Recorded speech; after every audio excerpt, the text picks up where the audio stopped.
مارو اور چھین لو، نہیں، قاضی صاحب کے پاس گئے، مسئلہ یہ ہے کہ قاضی صاحب کے پاس جاؤ۔ اب قاضی صاحب نے فرمایا حضرت علی سے کہ آپ 2 گواہ لائیں، جو دعویٰ کرے وہ 2 گواہ لائیں، آپ دعویٰ کر رہے 2 گواہ لائیں۔ حضرت علی صاحب 2 گواہ پیش کر رہے ہیں، ایک اپنا بیٹا ہے، ایک غلام ہے۔ اب قاضی صاحب فرما رہے کہ بیٹے کی گواہی وہ تو باپ کے حق میں قبول نہیں ہوتی، بیٹے کے علاوہ اور کوئی گواہ لائیں کہ نہیں، اور گواہ تو ہے کوئی نہیں۔ اچھا، اب قاضی صاحب نے فیصلہ کر دیا یہودی کے حق میں، اور حضرت علی نے اس فیصلے کو مان لیا۔ اب وہ یہودی اس سارے منظر کو دیکھ رہا ہے، امیر المومنین ہے، زنا انہی کی ہے، اور وہ دعویٰ کر رہے ہیں، ان سے گواہ مانگے جا رہے ہیں، گواہ ان کے پورے نہیں ہو رہے، ان کے خلاف فیصلہ ہو رہا ہے، اور وہ فیصلے کو مان رہے ہیں۔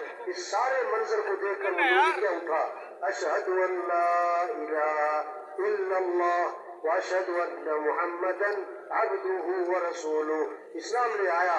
اور زنا حضرت علی کے حوالے کی کہ آپ فلاں جگہ جا رہے تھے نا، آپ سے گر گئی تھی، میں نے اٹھا لی تھی، یہ آپ کی ہے، آپ واپس لے رہے، اور میں کلمہ پڑھ کے مسلمان ہو رہا ہوں۔ حضرت علی نے فرمایا جب تو مسلمان ہو گیا جا، یہ زرہ میں تجھے ہدیہ دیتا ہوں۔ ہاں، اسلام زندگیوں میں نظر آئے، مسلمانوں کی زندگیوں میں اسلام نظر آئے، معاملات ٹھیک ہو۔ کتابوں میں قصہ لکھا ہے کہ ایک آدمی نے زمین خریدی، کچھ عرصے بعد کھدائی کی، اس میں سے خزانہ نکلا۔ اب یہ ایمان والا ہے، اللہ کا خوف ہے، آخرت کی فکر ہے، اللہ کے سامنے پیش ہونا ہے۔ اب اس نے کہا نہیں بھائی، میں نے تو زمین خریدی تھی، یہ خزانہ تو نہیں۔ جس سے زمین خریدی اس کے پاس گیا کہ بھائی میں نے تم سے زمین خریدی، یہ خزانہ اس میں سے نکلا، یہ تمہارا ہے۔ اب وہ بھی ایمان والا ہے، اللہ کا خوف رکھنے والا ہے، آخرت کی فکر رکھنے والا ہے۔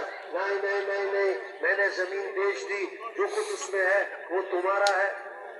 اب جھگڑا ہو گیا، یہ کہے تیرا، وہ کہے کہ تیرا، اور ہو گیا جھگڑا۔ آج کا جھگڑا کیا ہے؟ میرا، اور وہ کہے میرا۔